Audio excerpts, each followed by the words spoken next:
In this interview, I meet up with Thinus Britz, who is a mind-body transformation coach who empowers people to regain their health, fitness, strength, confidence, and energy through a holistic mind-body transformation program.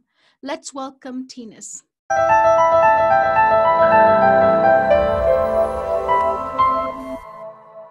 Thank you so much for coming in today and doing this interview with me. It's a pleasure having you. It's a huge pleasure. I'm excited to be here. Yes. So you are a virtual mind-body transformation coach. And what's the connection between our body and mind when it comes to food and fitness? So that's a great question because it's going to start us off and set us up the scene nicely for the rest of our session. So before we talk about how it relates specifically to nutrition and fitness, let me first talk about the mind-body connection as a whole. So our bodies are governed by three main systems. We have 12 systems in our body, but three main systems that's relevant to the mind-body connection is your musculoskeletal system, which is the skeleton and muscles. This is basically the body in this case. Then we have the limbic system, which is your brain and nerves, and mind in this case. And then we also have the endocrine system, which is your gut, the viscera, and your hormones. So everything is interconnected. So when there's a stressor in the one system, it also affects all the others. So let me give you an example. If we take our current situation where we're dealing with a pandemic that's forced most of us into lockdown, we're faced with a lot of uncertainties about our future, and the world as we know it has changed forever. So we've got kids that need homeschooling, and this causes us to be anxious about our future, and we are more stressed as a result. So when we're stressed, the stress hormone cortisol is released. And in more familiar terms, this is what we talk about, the flight or fight response. Mm-hmm. So now we have two of our body systems that is working overtime, which is the brain and the hormonal system. So for example, if we decide in this state to partake in a strenuous physical exercise routine, it will affect our physical capability or performance. So physically, our bodies will be weaker as a result because two of our other body systems are overloaded. Doesn't necessarily mean that we're physically weaker. It just means that our body is using a lot of energy on some of our other systems. Mm-hmm. So this means that our thoughts, our feelings, our beliefs, our attitudes can positively or negatively affect our biological function. So in other words, our minds can affect how well our body perform and how healthy our bodies are. And on the other hand, what we do with our physical body is what we eat, how much we exercise, how well we rest, and hydrate can also impact our mental state, again, positively or negatively. So there's a complex interrelationship between body and mind. So the takeaway here is that nothing works in isolation. Everything is connected, and whatever happens in the mind affects the body and vice versa. Mm-hmm. Specifically, how this relates to nutrition and exercise, it's important to note that in this case, the mind is not synonymous with the brain. Instead, in this definition, the mind consists of our mental states, such as our thoughts, our emotions, our beliefs, our attitudes, and how we see the world. And the brain is just the hardware that allows us to experience these mental states. So mental states can either be conscious or subconscious. And this is where it becomes relevant for parents to be aware when it comes to food and exercise. Mm-hmm. So on a daily basis, what happens is we take information in all the time through our five senses. Our five senses is like our sight, our hearing, smelling, taste, touch. And we store this information in our subconscious mind, and it becomes who we are. It becomes what we do, how we live things, how we see things. And in this particular example, how we perceive and see nutrition and exercise. And that's where it becomes very important for parents to be very mindful about how they actually talk about food and exercise in general, because that's the behaviors that will drive the kids to have the same behaviors in terms of food and exercise. Mm-hmm. So if you have a negative relationship with food, for instance, it will be shown in your behavior, and the kids take this behavior in, and it gets installed in their mind, and this is how they go forward, living their lives with the same negative limiting beliefs about food and exercise. Wow. Yes. That's my next question is, how can parents set good examples for their kids about fitness and nutrition, right? Because they're watching parents a lot. Yeah, yes. So, I mean, the parents are the primary role models. So kids should rely on their parents to show them the way. So if the parents are inactive and they have bad eating habits, kids are shown that this is the way of life and this is the way how it should be. So firstly, they should lead by example. So they should ask themselves first, what is their relationship with food and exercise? Because that's what they portray onto their kids. So be very mindful about your words and how you speak about food and exercise. Avoid calling food bad or addictive, because kids should learn that all foods have a place in their diets. Even the sweets and the cookies and all those sugary stuff, it all has a place. So be mindful how you act and talk about exercise as well, because our words are extremely powerful and it shapes the future of our kids, like I've just explained. We take all this information in on a daily basis. And if we're not careful how we speak to our kids about exercise and nutrition in principle, they might be taking in the wrong information. So in terms of nutrition, to be a bit more specific, make kids part of the meal preparation and planning and show them what eating right looks like. So explain to them what's the purpose of each nutrient that is on their plate. So what gives them energy, what helps them with growth and repair, and encourage them to help the parents with meal planning. Talk about how different foods affect your bodies, and also talk about portion sizes. And very important to also praise children when you see them eating healthily, because they thrive on this intrinsic motivation.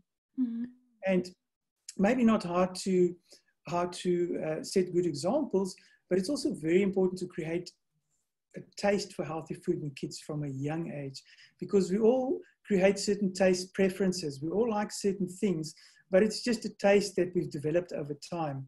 So that's why it's very important to let kids experience how healthy food tastes from a very young age, so that they can create those taste buds for those things. And when it comes to fitness, to set a good example is disguise exercise as something fun that they will enjoy. Also explore different ways of being active as a family and also individually with the kids. And important to understand that there's two components to fitness specifically. The one is what we call aerobic, the other one is what we call anaerobic. Aerobic is simply what we know as cardio, jogging, running, swimming, cycling. But anaerobic is also important. That's what we call resistance training or strength training. So that's where we, in simple terms, pick up heavy stuff and move stuff around. And those are two very important components, not only focus on the one. So bring both those components into the training, and that's how we can set examples for our kids. Absolutely. So during this lockdown, a lot of us got used to some behaviors.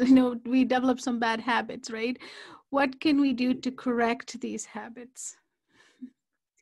So maybe it first would be interesting to understand, actually, to explore how these habits happen in the first place. I always like to explain things about why they happen, because there's a very good reason why it happens. And it happened to all of us. It happened to me as well. So we have our daily routines in a certain way of how we do things. And that creates a certain comfort zone for us. So we get up in the morning, we get ready for work, we get the kids ready for school, and off we go. And in the evening we come back, and then we have our evening routines again before we go to bed. And that's not necessarily a bad thing. So we go about these daily activities and doing it, and that's our habits that we're used to. And all of a sudden, the whole world has been turned upside down. And that brings about a very big change. There's a lot of fear and uncertainty and a lot of stress. And our decisions are based on two primary drivers. Normally, when we make decisions, we either do them to move us away from pain or to move us closer to pleasure. So what happens is, in all this uncertainty and fear and stress, we want a little bit of relief. And that relief normally comes in the form of food, more specifically, comfort food. And that's what we do to just get us away from pain a little bit and get us a bit closer. But then, of course, we know that is not good for us. So how to correct this behavior, it's important to understand that for change to happen, your desire to change must be greater than your desire to stay the same. And not until that desire to change is greater than desire to stay the same will that change happen. So what one can do is just to start to become aware, firstly, of how we feel after we eat this comfort food. The comfort foods that we eat is a trigger to show us how it makes us feel. It can make us moody, it can make us sluggish, it can even make us feel depressed. So once we start picking up the triggers of eating that comfort food, we can start to realize that it's time to change it. And also acknowledge that, don't beat yourself up about it. There was a reason why it happened. It served you at the time. It helped us to feel a little bit better about ourselves during this time. So it's important not to beat us up about it. And you must also always realize that in every given situation, there's always a good and a bad that serves you. We might not realize it. We might think if we eat bad food or crap food, it's not good for you. So how can it be good for you? Yeah. But when you want to establish that reason, what you can do is take a piece of paper, divide it in half, and on the left-hand side, write down every single thing of how this comfort food has affected you negatively. And once it's done, on the right-hand side, write down an equal amount of positive things of how it has served you. And you will find that it has served you in some way. And once you've done that, you would be ready to move on. And then the next important step to do is to establish a really strong emotional why this is important for you to make this change. Because this is where a lot of us fail. We don't have a strong enough emotional why. We don't really have a compelling reason why we want to make this change. And like I said earlier on, if your desire to change is not greater than your desire to stay the same, it will not happen. So once you've established that emotional compelling reason why it's important to stop this behavior and to make the change, then the change will happen. Absolutely. Absolutely. That is a good idea that it's been coming up a lot, is making a list of, what's the good and what's the bad in what the behavior is, right? To change it, you need to see it in writing so you can, see the pros and cons side by side and then understand, so that'll change the behavior, right? Help you change the behavior. Yes. What basically happens when you do that is you essentially collapse that behavior. Because you've got an equal amount of how it's affected you negatively and how it's affected you positively. And once you have that on both sides, you basically collapse that behavior and you will be open and ready to move on. Awesome. So what is the association between food and stress? I think you kind of told us already. Can you give us some tips on, how we can help this with our kids, right? They also have gone through the same emotions and, have developed some bad habits probably during the lockdown, right? So what are some tips you can give for parents to apply with their kids? So the biggest thing that you can do is that everything needs to be planned. Meals needs to be planned in advance and eaten at regular intervals. So what happens is, what I haven't spoken about earlier about the food and stress, is that often when that happens, when we release that stress hormone, the cortisol, we run to carbs and sugary things because we're in fight and flight, and your body says, hey, I need some fuel to deal with this issue that I'm having right now. And that's normally what we'll do. And we normally would overeat. So that brings back to the point that meals needs to be planned in advance and eaten at regular intervals. If we don't plan what we eat on a daily basis, then anything that is available goes. And if we eat healthy meals that's not only healthy but also balanced, that we get all the nutrients in that we need to get in, then we will find that we deal with our stress much better and that we don't crave that comfort food when stress occurs. It's very, very important that either the night before or the morning, that you plan your meals, that you have them ready and that you actually have them with you, and that they'll also be eaten at a regular interval. Because this is also another problem that a lot of us do. We eat when we're hungry, and then it's already too late. Because then your body is already saying, listen, I'm out of fuel, I need fuel instantly, give me something. And what happens again? You run to the comfort food or to the carbs to just quickly fill up your energy levels. So when you have those meals ready, they're ready to eat, all you have to do is to warm them up. And they're with you, so you take them with you to work, or you give them to the kids if they have to go to school. And at regular intervals, you need to eat it regardless if you're hungry or not, because then what you do is you're consistently fueling the body with the right type of fuel, and you won't feel that need to overeat when a stressful situation happens. Absolutely.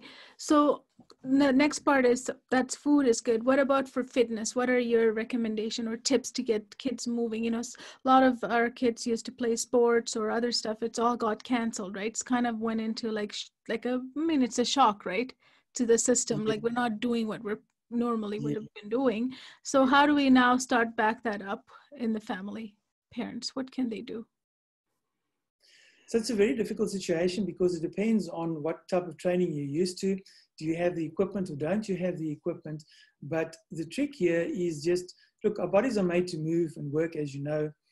So it's important to keep that momentum up. And if we don't move, we lose that physical strength and fitness levels. So make fitness then part of the child's play. Try to imitate whatever exercise they were doing beforehand. Try to imitate that in a play situation. Let them do some garden work. Let them pull out some weeds. Let them push some stuff around. Let them pick some stuff up.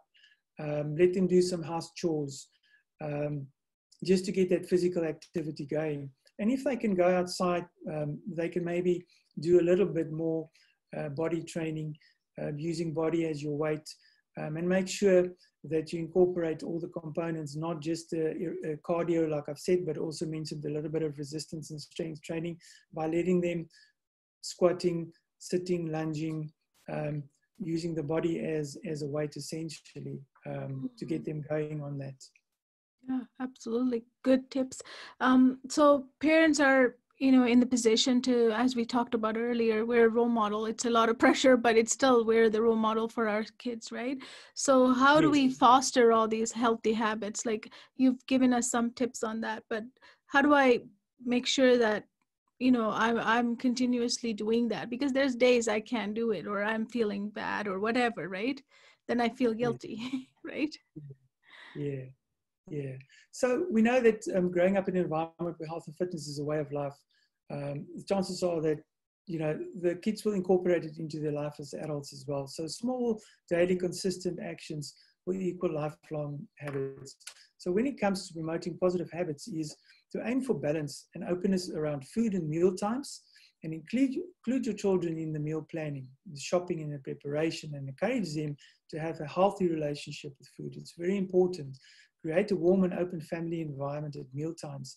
And coming to meal times, it's very important to not eat on the couch and watch TV. It's very important to have it around a table and create that healthy environment about food and nutrition so that they understand the importance of it and is not something that just needs to be gobbled up while doing some other activity. And also be careful not to label foods as bad or forbidden. Because it only increases a child's desire for that food. Nothing is bad or forbidden. Everything in moderation is allowed and is good for you. As long as you have 90% healthy, balanced meals and eat them daily, the other 10% you can use for those cookies and sweets, and it will be perfectly fine. So parents also need to be aware of their own eating habits and their own way that how they perceive eating and nutrition. So parents who tightly control their own eating, the restrained eaters, they may not notice they exert such excessive control over their children's food habits, which can also lead to risk of overweight in children. So stay away from using food. Another important factor is also to stay away from using food as a reward. Food should never be given as a reward, because using food as a reward, such as giving a child a cookie for completing his or her homework, can lead to an unhealthy relationship with food, and that is what we want to prevent at all costs. And also don't force feed. As children grow up, their appetite starts to fluctuate. So when they're full, don't push them to finish their plate, and also don't force them to stay at the dinner table until they finish their veggies. It might appear that we help our kids get the nutrition they need, but these behaviors can actually lead to kids disliking those foods and having a negative association with meal times. And the same goes for exercise. Foster a healthy relationship towards physical activity. Make sure your kids know that they're part of the team and that health and fitness are a family affair, and take turns and let your children also pick a family activity. Awesome, awesome. So, you talked about a little bit in there about overeating, right? It's something that sometimes kids can start doing, especially when they're stuck at home, and the only thing you walk around is the kitchen cabinets. Go back and into the pantry. It's so accessible, right? Before it wasn't as much, right? If they're at school or something. So how can parents help them with this if this continues in the fall and kids are home doing their school at home? There's a chance that this will continue, the eating, right? Yes. So how So can firstly, accessibility, I think, is always a problem. I don't know if it's realistic to make the availability of food not accessible to children, but it comes back to what I've earlier said, that overeating rarely occurs when we eat healthy, balanced meals at regular intervals, because we feel full all the time. So nutritious food is normally big in volume, and you will be surprised how much of that volume you can eat and not feel hungry at all. So if you combine that also with proper sleep and hydration, then your child shouldn't have a problem with overeating. The overeating only happens is when we're not eating at regular intervals, and now all of a sudden we feel hungry, we run to the pantry, and what is the first thing that we grab?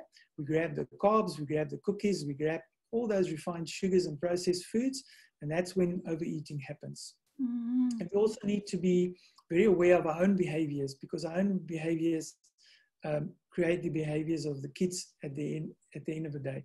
If you've taken care of the basics, if you've taken care of regular, balanced, nutritious meals that they eat on a regular basis, and they're still overeating, then the parent just needs to be mindful.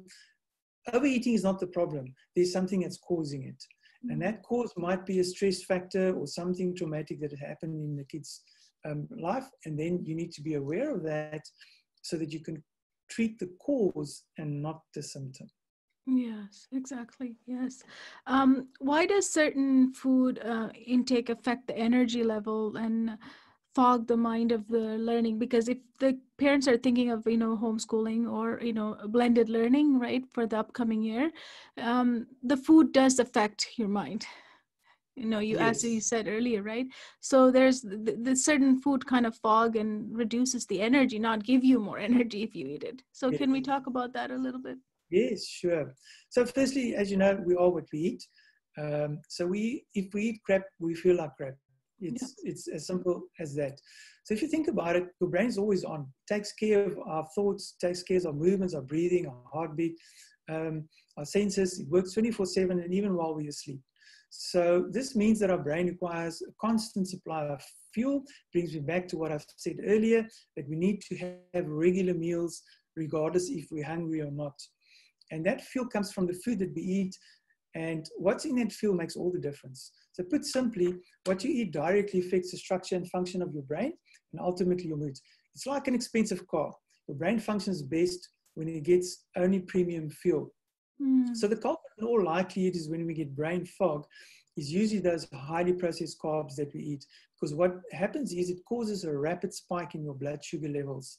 And when that happens, the body needs to release insulin to take care of that excess energy. And normally what happens is it's getting stored as fat for later energy. And then what happens is the blood sugar drops again. And that's sort of when that brain fog kicks in. So it comes back again to eating healthy, balanced, nutritious meals, but at regular intervals and not when you're hungry. So when we're working with our kids at home, making sure that they're regularly fed with good quality food, not, and then maybe taking the access away for the pantry where these, if you do have them in the house, right? And setting some schedule around it, probably, right? When they're able to eat, because Yes. one of the things parents will notice is if that fog or the energy level spikes up and down, is the kids are not able to sit and do their work, because they're going to be one sometimes jumpy and then the other time so slow, right? It's just like on and off, right? Yeah. Yes.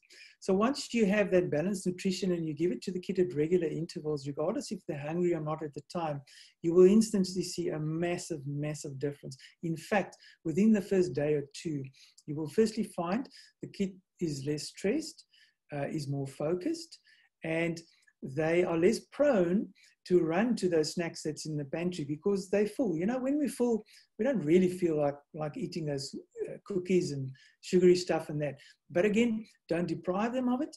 Don't say that it's forbidden or that it's not allowed, or that you can't have it during learning time. If you've scheduled it into your meal plan, and this is why the planning is so important, if you have 90% of your food healthy, balanced, nutritious, and 10% is that snack, is that cookie or that biscuit or that chocolate, that's fine. And if you really want to make sure that they don't really get those highs and lows and brain fog, then schedule those snack times for those sugary stuff around their physical activity. Once they've run around outside and they've done some physical activity or whatever, there will be a depletion in energy. And if you give them that sugary snack or soda to drink, at that point in time, the body will just soak it up quickly as energy, and it won't spike the blood sugar necessarily. Awesome. Thank you. And as a mind-body transformation coach, what advice do you have for parents moving forward? So health and fitness is not something that just happens. It comes from a conscious decision and small, consistent daily efforts. It's a way of life, for life. So there's no beginning or end. So the first thing would be is to start to educate from a young age and to lead by example, to be a role model. But just not educate yourself so that you can be a role model, but also so that you can be a teacher. So it's important that you as a parent understand nutrition yourself, understand fitness and how it works, so that you can become that teacher for the child and instill it from a young age, and that you also can become the role model. And don't try and reinvent the wheel. Don't try and figure all this stuff out yourself. There's amazing coaching programs out there that can teach you all these skill sets in a very simple and easy way for you to understand. And once you understand how it works, put you in that empowerment position to be able to give that healthy, fit life for you and your family. And if it's important enough for you as well, establish your emotional reason why you want your family to be healthy and fit and the best they can be. And once you've done that, the buy-in from the rest of the family will be very quick and easy. So as a coach, you know, right now where we are at, the whole world, right? It's a place where a lot of uncertainty, right? So sometimes fitting in a fitness is the last thing we think about. Some of us, right? Maybe, right? There are people like that, right? So what is it like? How can I move past that? It's in my mind, obviously, right? I'm feeling it. And I mean, I know it's good to exercise. I know all of these things, but still I feel like, okay, I'm frustrated.